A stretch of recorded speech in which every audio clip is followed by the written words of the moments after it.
बसंतपुर नामक एक छोटे से गांव में लता और घनश्याम नामक पति पत्नी अपने दो बच्चे पिंकी और चीकू के साथ एक छोटे से घर में रहते थे। घनश्याम सेठ धनीराम के यहाँ खेतों में मजदूरी का काम करता था और लता गांव के एक बंगले में खाना और साफ सफाई का काम करती थीं। दोनों पति पत्नी खूब मेहनत और मशक्कत करके अपने और अपने बच्चों का पेट भरते थे। यूं तो हमेशा ही गर्मी के समय 40 डिग्री तक तापमान चला जाता था, लेकिन इस साल तापमान बहुत ज्यादा बढ़ गया था, जिस वजह से बसंतपुर गांव के लोग बहुत ज्यादा परेशान थे। दिन हो या रात हो, लोग गर्मी से बेहाल थे। इस साल तो बहुत ज्यादा गर्मी पड़ी है। इतनी कड़ी धूप में काम करना बहुत मुश्किल हो गया है। घर से निकलते ही पसीना बारिश की तरह टपकने लगता है। इतनी भारी गर्मी में तो काम पर भी जाने का मन नहीं करता। न जाने इस साल की गर्मी कैसे कटेगी। चलो अच्छा, मैं काम पर जाता हूँ, वरना सेठ गुस्सा करेंगे। घनश्याम मजदूरी पर चला जाता है। पिंकी और चिंकी एक सरकारी स्कूल में पढ़ते थे। लता पिंकी और चिंकी को स्कूल छोड़कर काम पर चली जाती है। उस बंगले में मालकिन हेमलता और मालिक रामचंद्र अपने दो बच्चे टीना और शिवम के साथ रहते थे। अरे लता, आ गई तू। अब चल जल्दी से सारे काम निपटा लो। पता है ना, शिवम की बर्थडे पार्टी है, तो सारे काम 4 बजे से पहले ही हो जाने चाहिए। और हाँ, इसके बाद तुम घर सजाने में भी मेरी मदद करोगी, ठीक है? ठीक है मालकिन, मैं पहले जाकर घर के सारे काम निपटा लेती हूँ। इसके बाद घर को सजाने में मैं आपकी मदद करूँगी। ऐसे लता घर के सारे काम करने के बाद हेमलता की घर को सजाने में मदद करती है। हेमलता और लता मिलकर पूरे घर को अच्छी तरह से सजा देते हैं। अच्छा मालकिन, मैंने घर के सारे काम निपटा दिए हैं और पार्टी की सारी तैयारी भी हो गई है, तो अब मैं घर जाती हूँ। हाँ ठीक है, लेकिन पता है ना तुम्हें, आज शिवम की बर्थडे पार्टी है, तो तुम शाम को 7 बजे अपने बच्चों के साथ पार्टी में आ जाना। और हाँ, मुझे तुम्हारी थोड़ी मदद की भी जरूरत होगी। ठीक है मालकिन, मैं शाम के समय बच्चों के साथ यहाँ आ जाऊंगी। ऐसा कहकर लता घर चली जाती है और दोनों बच्चों को तैयार करके शाम को 7 बजे पार्टी में आ जाती है। पार्टी बहुत ही शानदार होती है। लता के बच्चे इतना बड़ा घर देखकर कहते हैं, अरे यार चिंकी, यह घर कितना बड़ा है और कितना सुंदर है। बाहर कितनी गर्मी है, फिर भी इनके घर के अंदर कितना ठंड लग रहा है।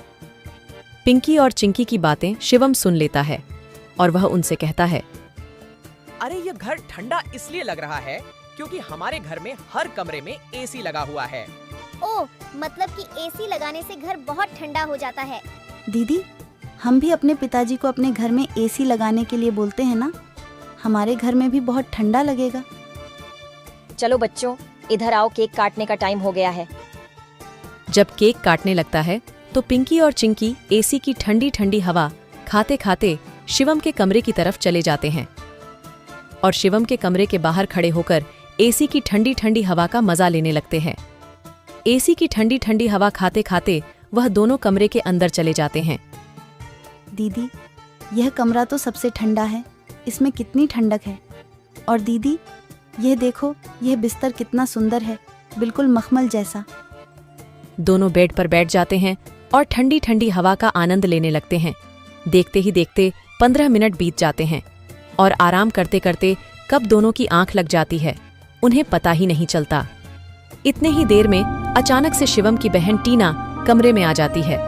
वह पिंकी और चिंकी दोनों को शिवम की बेड पर लेटा देखकर जोर से भड़कती है। ये दोनों मेरे कमरे में क्या कर रहे हैं? माँ इधर आओ, देखो ये दोनों मेरे बेड पर क्या कर रहे हैं। टीना की आवाज सुनकर हेमलता कमरे में आती है। तुम दोनों अभी के अभी मेरे बेड से उठो। पिंकी और चिंकी हेमलता की आवाज सुनकर जग जाते हैं। लता भी हेमलता की आवाज सुनकर भागी भागी चली आती है। क्या हुआ मालकिन? आपकी बहुत जोर से नीचे आवाज आ रही थी।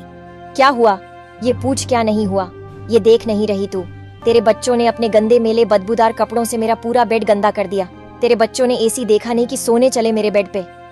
हद होती है यार। मैं तो तेरे बच्चों को इसलिए बुलाया था कि इनका भी थोड़ा मन लग जाएगा। इन्होंने कभी ऐसी पार्टी लाइफ में देखी नहीं होगी, ये भी देख लेंगे। पर ये तो अपनी औकात ही भूल गए। ये हमारा घर है, कोई धर्मशाला नहीं कि कोई भी भिखारी हमारे कमरे में आ जाएगा और आकर के सो जाएगा। तू अभी के अभी अपने बच्चों को लेकर निकल यहाँ से। और हाँ, कल से काम पर भी आने की जरूरत नहीं है। मालकिन ऐसा मत करो, मेरी बात तो सुनो। बच्चे नादान हैं। मैं वादा करती हूँ आगे से ऐसा दोबारा नहीं होगा। यह मेरी आखिरी भूल समझकर माफ कर दीजिए मालकिन। मुझे काम से मत निकालिए मालकिन। इस काम के सहारे तो मेरा घर चल रहा है। ये तेरी सर दर्द है। अब तू यहाँ पर काम नहीं कर सकती। अब तू अपने बच्चों को ले और यहाँ से निकाल। हेमलता लता और उसके बच्चों को घर से बाहर निकाल देती है और आगे से काम पर आने को भी मना कर देती है। अब लता के पास कोई काम नहीं था। घर का सारा भार अब घनश्याम के कंधों पर आ गया था। हे भगवान, आज तो खाना बनाने के लिए आटा भी नहीं है। अब मैं आटा कहाँ से लाऊं? मेरे पास तो अब और पैसे भी नहीं है। और जो तनख्वाह घनश्याम जी को मिली थी वह सब घर खर्चे में खत्म हो गए। मेरा क्या है? मैं तो पानी पीकर भी सो जाऊंगी, पर बच्चों को क्या? भूखे पेट इन्हें नींद कैसे आएगी? आ गए आप। घर में राशन खत्म हो गया है। आज खाने में कुछ नहीं बना है। कोई बात नहीं, खाना आज मैं अपने साथ लेकर आया हूँ। सेठ जी के यहाँ पर आज दावत थी तो उन्होंने कुछ खाना बच्चों के लिए भी भिजवा दिया है। ऐसे उस रात तो वह सभी खाना खाकर सो जाते हैं। अगली सुबह लता फिर से अपनी मालकिन हेमलता के घर जाती है और उससे थोड़े पैसे उधार मांगती है। मालकिन, मेरे घर में खाने के लिए एक अनाज का दाना भी नहीं है। कृपया आप मुझे थोड़े से पैसे उधार दे दीजिए। तुझे देने के लिए मेरे पास कोई पैसे वैसे नहीं है। मैंने तुझे पहले ही काम से निकाल दिया था, फिर तेरी यहाँ आने की हिम्मत कैसे हुई? जा निकल यहाँ से और आइंदा यहाँ पर अपनी शक्ल मत दिखाइयो। हेमलता की कड़वी बातें सुनकर लता घर वापस जाने लगती है। तभी उसे रास्ते में एक पोस्टर दिखाई देता है। उस पोस्टर को देखकर लता वहीं रुक जाती है। पकोड़े बनाने वाले की जरूरत है। अधिक जानकारी के लिए इस दिए गए नंबर पर कॉल करें। पकोड़े बनाने तो मुझे आता है। अगर यहाँ मेरी नौकरी लग जाए तो घर का खर्च चलाने के लिए कुछ पैसे आ जाएंगे। ऐसा सोचकर लता उस पते पर पहुंच जाती है।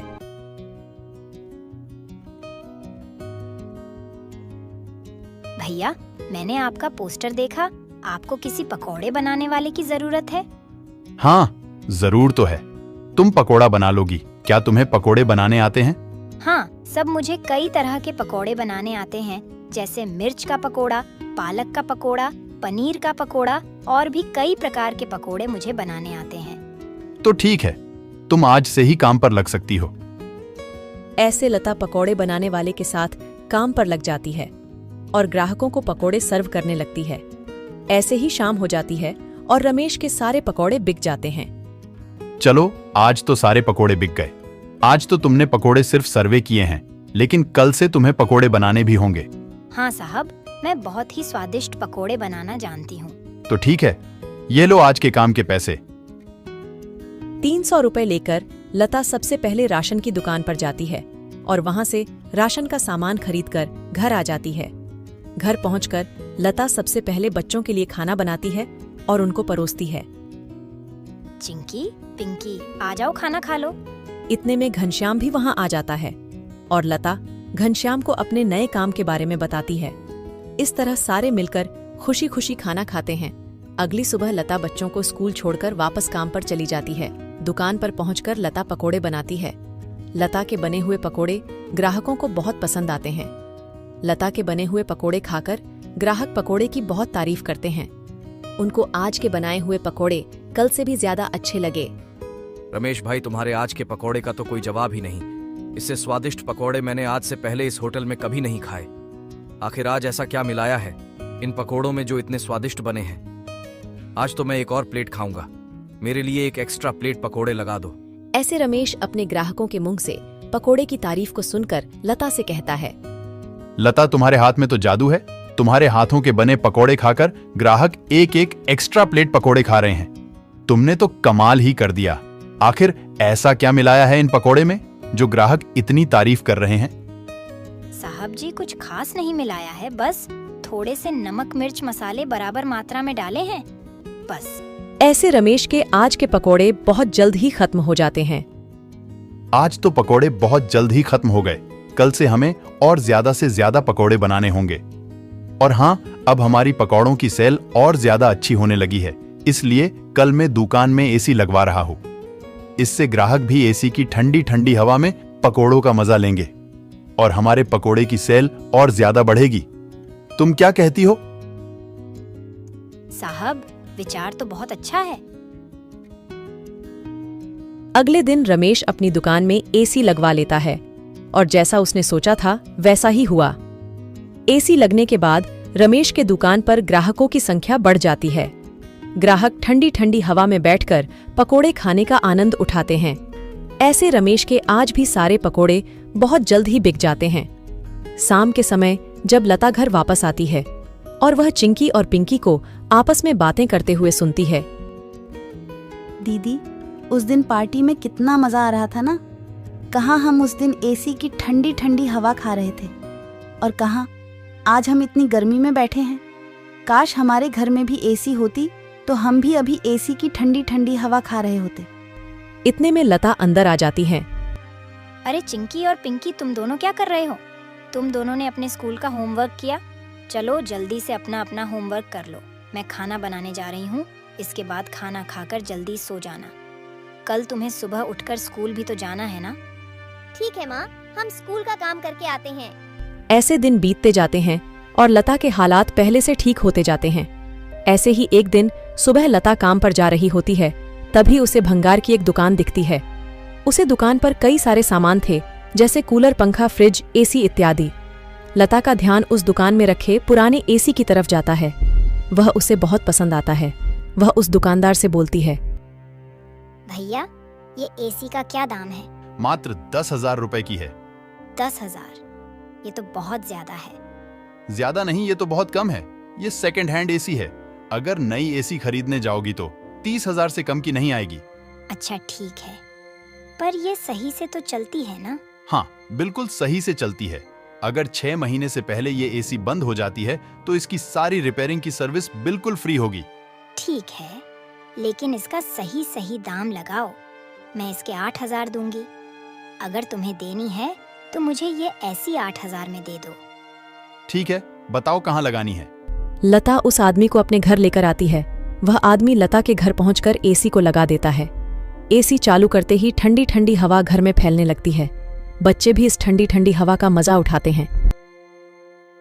वह दीदी, क्या मजा आ रहा है। एसी की ठंडी ठंडी हवा, ऐसा लग रहा है जैसे बर्फ की चादर ओढ़ ली है हमने। इतनी कड़ी गर्मी में ये ठंडी ठंडी हवा बर्फ की चादर जैसी लग रही है। घर में एसी के लगते ही बच्चे बहुत खुश हो जाते हैं। घनश्याम भी घर पर आ जाता है। ओह, आखिर तुमने बच्चों की इच्छा पूरी कर ही दी। कैसे ना करती भला। बच्चे तो आखिर मेरी जान है। इनसे बढ़कर मेरे लिए कुछ भी नहीं। एसी लग जाने की वजह से बच्चे बहुत खुश होते हैं और लता की कमाई भी अच्छी होने लगती है। लता के बने हुए पकौड़ों की वजह से रमेश के दुकान पर ग्राहकों की भीड़ लगी रहती थी। इससे रमेश खुश होकर लता की तनख्वाह बढ़ा देता है। थोड़े दिन बाद घनश्याम भी सेठ धनीराम के यहाँ मजदूरी छोड़कर लता के साथ पकोड़े बनाने लगता है। दोनों को रमेश काफी अच्छी सैलरी देता था, जिससे उनका घर खर्च काफी आसानी से चल जाता था। बच्चे पूरी गर्मी ऐसी की ठंडी ठंडी हवा में गुजरते हैं और इस तरह वह लोग अपना जीवन खुशी खुशी जीने लगते हैं।